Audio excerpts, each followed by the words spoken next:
लेख में निहित किसी भी जानकारी, सामग्री, गणना की सटीकता या विश्वसनीयता की गारंटी नहीं है। विभिन्न माध्यमों, ज्योतिषियों, पंचांग, प्रवचनों, मान्यताओं, धर्म ग्रंथों से संग्रहित कर ये जानकारी आप तक पहुंचाई गई है।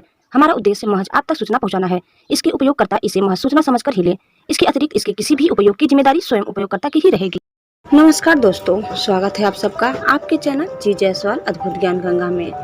दोस्तों, आज हम जानेंगे सूर्यदेव के परिवार के बारे में। कोई जीवन देता है तो कोई हर लेता है प्राण, ऐसी है सूर्यदेव की संतानें। आइए हम जानते हैं सूर्यदेव के परिवार के बारे में।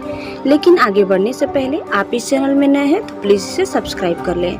वीडियो को अंत तक देखिए। हमारा यह वीडियो आपको कैसा लगा कमेंट बॉक्स में जरूर बताइए।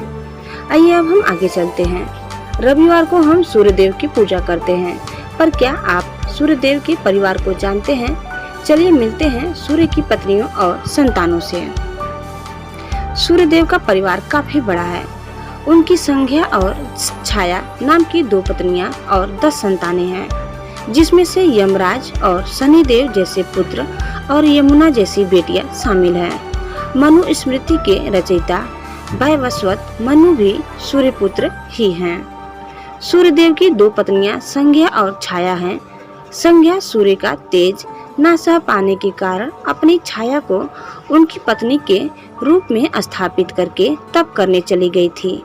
लंबे समय तक छाया को ही अपनी प्रथम पत्नी समझकर सूर्य उनके साथ रहते थे। ये राज बहुत बात में खुला कि वे संज्ञा नहीं छाया है।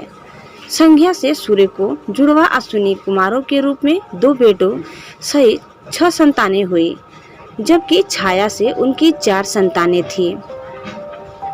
देवशिल्पी विश्वकर्मा सूर्य पत्नी संज्ञा के पिता थे और इस नाते उनके ससुर हुए। उन्होंने ही संज्ञा के तप करने जाने की जानकारी सूर्यदेव को दी थी। यमराज धर्मराज सूर्य के सबसे बड़े पुत्र और संज्ञा की प्रथम संतान है। यमी यानी यमुना नदी सूर्य की दूसरी संतान और ज्येष्ठ पुत्री है, जो अपनी माता संज्ञा को सूर्यदेव से मिले आशीर्वाद चलते पृथ्वी पर नदी के रूप में प्रसिद्ध हुई। सूर्य और संज्ञा की तीसरी संतान है वैवस्वत मनु वर्तमान यानी मनवंतर के अधिपति हैं, यानी जो प्रलय के बाद संसार के पुनर्निर्माण करने वाले प्रथम पुरुष बने और जिन्होंने मनु स्मृति की रचना की। शनिदेव सूर्य और छाया की प्रथम संतान है शनिदेव, जिन्हें कर्म फल दाता और न्याय अधिकारी भी कहा जाता है। अपने जन्म से शनि अपने पिता से शत्रु भाव रखते हैं। भगवान शंकर के वरदान से वे 9 ग्रहों से सर्वश्रेष्ठ स्थान पर नियुक्त हुए और मानव को क्या देवता भी उनके नाम से भयभीत रहते हैं। तप्ती छाया और सूर्य की कन्या तप्ती का विवाह अत्यंत धर्मात्मा सोमवंशी राजा संवरण के साथ हुआ। कुरु वंश के स्थापक राजश्री कुरु इन दोनों की ही संतान थे, जिनसे कौरव की उत्पत्ति हुई। बिष्टि या भद्रा सूर्य और छाया पुत्री बिष्टि भद्रा नाम से नक्षत्र लोक में प्रविष्ट हुई। भद्रा काले वर्ण, लंबे केस, बड़े बड़े दांत तथा भयंकर रूप वाली कन्या है। भद्रा गधे के मुख और लंबे पूंछ और 3 पैर युक्त उत्पन्न हुई। शनि की तरह ही इसका स्वभाव भी कड़क बताया गया है। उनके स्वभाव को नियंत्रित करने के लिए ही भगवान ब्रह्मा ने उन्हें काल गणना या पंचांग के एक प्रमुख अंग बिष्टिकरण में स्थान दिया है। सावड़ी मनु सूर्य और छाया की चौथी संतान है सावड़ी मनु। वैवस्वत मनु की ही तरह वे इस मनवंतर के पश्चात अगले यानी 8वें मनवंतर के अधिपति होंगे।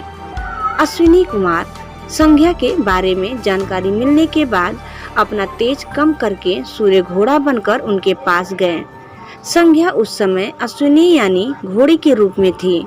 दोनों के संयोग से जुड़वा अश्विनी कुमार की उत्पत्ति हुई, जो देवताओं के वैद्य हैं। कहते हैं कि दधीति से मधु विद्या सीखने के लिए उनके धड़ पर घोड़े का सिर रख दिया गया था और तब उनसे मधु विद्या सीखी थी। अत्यंत रूपवान माने जाने वाले अश्विनी कुमार नासत्य और दत्र के नाम से भी प्रसिद्ध हुए। रेवंत सूर्य की सबसे छोटी और संज्ञा की छठी संतान है रेवंत, जो उनके पुनर्मिलन के बाद जन्मी थी। रेवंत निरंतर भगवान सूर्य की सेवा में रहते हैं। तो दोस्तों, आपको आज की हमारी यह वीडियो कैसा लगा हमें प्लीज़ कमेंट बॉक्स में बताइए और आप इस चैनल में नए हैं तो प्लीज़ इसे सब्सक्राइब करना न भूलें। धन्यवाद।